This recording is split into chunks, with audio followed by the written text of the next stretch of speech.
Hello అండి, నమస్తే అందరికీ. ఇప్పుడు బీరకాయ కోస్తున్నానండి. ఇది ఎందుకో చెట్టు ఎండిపోయింది, తీసేస్తున్నాను. అటు పక్కది సొర ఒకటి ఉంది, సొరకాయ కోసుకున్నాము. నేతి పేరు వస్తుందండి. ఇక్కడ ఒకటి ఉంది, కనిపిస్తుంది లేదు. సొరకాయ కోసుకుంటున్నా. ఇక్కడ ఒక పిందె ఉంది, సొరకాయ పిందె. ఇది కోస్తే దానికి మళ్ళీ బలం అందిద్ది. దొండకాయలు ఉన్నాయి 4. ఇదండి దొండకాయలు. ఇవి షార్ట్లో చూపిస్తున్నా మీకు. ఇవన్నీ కోసి చూపిస్తాను, లేట్ అవుతుంది.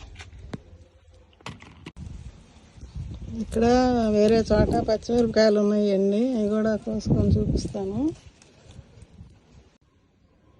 ఇవ్వండి దొండకాయలు, పచ్చిమిరకాయలు కోసుకున్నాను, ఒక సొరకాయ కోసుకున్నాను. ఇవ్వండి బాగా వచ్చింది సొరకాయ. బీరకాయ కోసుకున్నా. ఇదిగోండి హార్వెస్ట్. నచ్చితే ఒక లైక్ చేసి, షేర్ చేసి, సబ్స్క్రైబ్ చేసుకోండి. బాయ్ అండి, ఉంటానండి.